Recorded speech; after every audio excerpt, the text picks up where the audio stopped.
What's up, Dream Chasers? What's up, Ranch Gang? It's your boy, Kevin Van Forest, checking in for an awesome video for you guys today. But before we get into that, I got to give you a huge shout out to today's sponsor for our video today, which is no other than Contagion Athletics, which is my clothing company. So make sure you guys check us out, contagionathletics.com. Use KEV20 to save you 20% off on anything you want.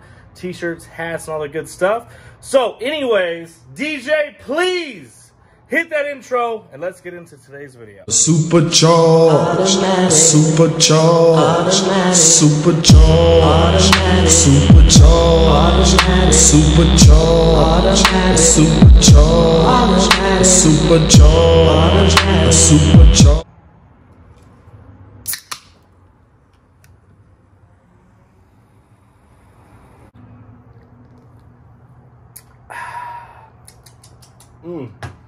Nothing better than a cold Diet Coke to start the day, even though it's like 5 o'clock in the afternoon.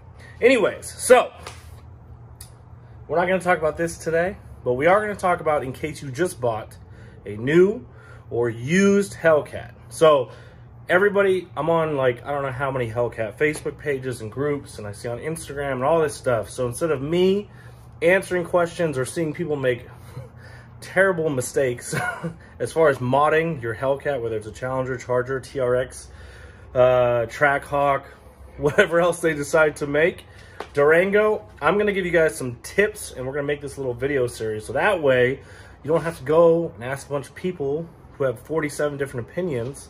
You can hear from the source. So I've been in the Hellcat game. This is a 2016.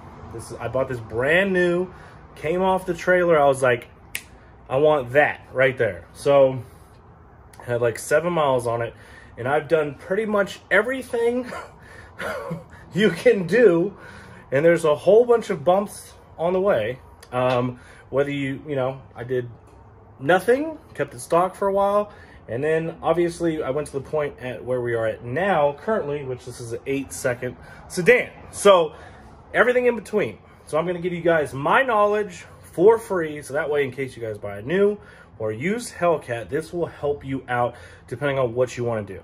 So hopefully you guys, and if you don't have a Hellcat, save these videos, because Hellcats are going to keep getting cheaper and cheaper. Well, hold on, they won't keep getting cheaper and cheaper, but Hellcats will keep getting more available because people like myself are getting rid of these, right? And who knows what I'm replacing with this beautiful car.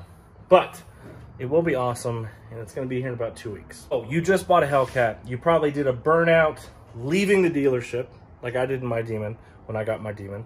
What is the first thing that you want to do? The first thing, the very, very first thing you need to do is take off the shitty tires you get from the dealership, okay, or from Dodge. Doesn't matter if they're all season or the summertime. Take them off. Go do a burnout or several burnouts. Take them off, and I'm going to show you what you need to put on the back instead. Now, what you want to put on is some Mickey Thompson 305/35/20 ET Street SS's. Now, these are a drag radial, but you can get some decent mileage out of these. So, if you daily drive your Hellcat, expect to get, depending on how you drive it, and how shitty your roads are, I would say between 7 and 10,000 miles on these tires. You might be asking yourself, well, why should that be the first thing I do?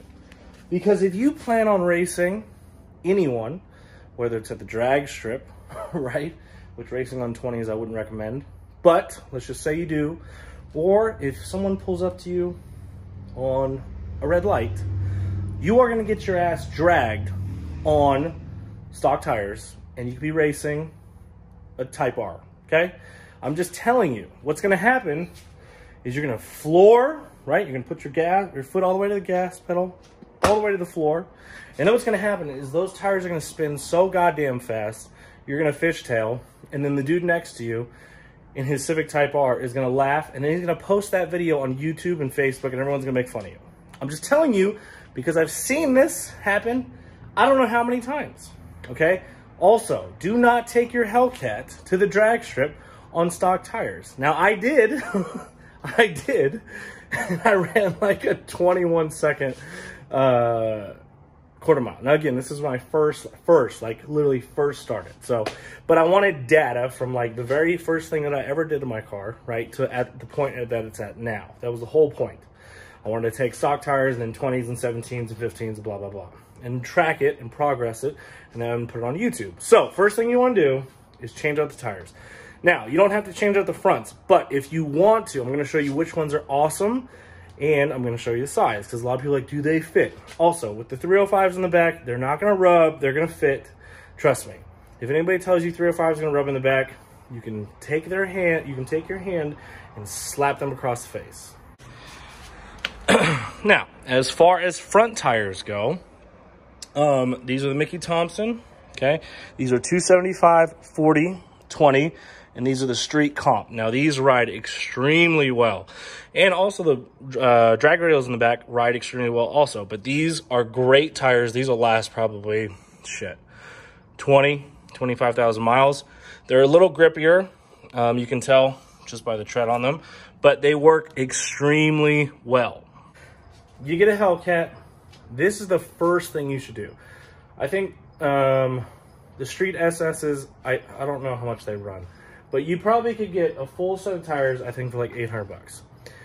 Mickey Thompson, I was like, they make good drag radials. I'll tell you what, I've had their truck tires, I've had their normal tires, I've had their drag radials. They make good tires all around. Okay, I've had 37s on my old truck, and then I've had these on this. Mickey Thompson, it makes a great tire, and they're usually less expensive than like a Nitto or something like that. And to me, the tires are way, way, way better. That is the first thing you should do when you buy a brand new or used Hellcat, is to literally take this to Discount Tire or whatever local tire shop you have and place an order. Now, Discount Tire might be like, no, they're not going to fit. Listen, they will fit. I promise you. I don't know how many sets that I put on this car and David put on his old Challenger. I can tell you right now, they fit just fine and they drive great. I have driven this car on these tires to Arizona and back. Where else? Houston and back. Literally everywhere. They're great tires. And actually, where else did we drive? We drove to Michigan in this car. This car's literally been everywhere. It only has 16,000 miles. But on those tires, I've taken it everywhere. Now, in the rain, not so good. So if you live somewhere where it rains a lot, probably not the greatest tire you could get. And what you should do instead is just get these, the front versions, the street comps, and put them on the back. They're great, great, great, great tire. That is going to be episode 1, or the first in this series of what to do when you buy a Hellcat. So this was going over tires specifically. So if you guys like this video and you want to see more of this type of video, make sure you give the video a thumbs up. Comment, so then that way the algorithm picks it up, and then we can keep making these videos. Because to me, I could make like probably 150 of these with everything that I've learned from beginning to end. Now, as far as if you have a Trackhawk, as far as tires go, you can get away with running, like, I'll be honest, I have 22s on mine. I have the Lexani tires, they're like 110 bucks. They work great. You have all-wheel drives, so your options are a little more, like, you can get away with a shittier tire because it's all-wheel drive. So anything that's rear-wheel drive, Challenger, Charger, you need to have something that's a little more grippy. So, and again, if you have a red eye, you're probably still going to spin the tires, but it's not going to be as bad for sure. So in the next video, we're going to go over what to do performance and exhaust-wise. So if you guys like this video, let me know in the comments below. Thank you guys for watching today's video. I really appreciate it. I hope you guys have an awesome Sunday. And I will see you guys in the next video. My name is Kevin Van Borst. Make sure you guys are following me at CaliBoyKev on Instagram and on Snapchat, because I just posted, finally, first startup in like, I don't know how long on this car. So this car looks like it will be sold on Tuesday, which is in 2 days. So we'll see. If not, I'm going to list it somewhere else and then start taking it to a couple dealerships. I got to get rid of this because a new car comes in about 2 weeks. So with that being said, I'm out this bitch.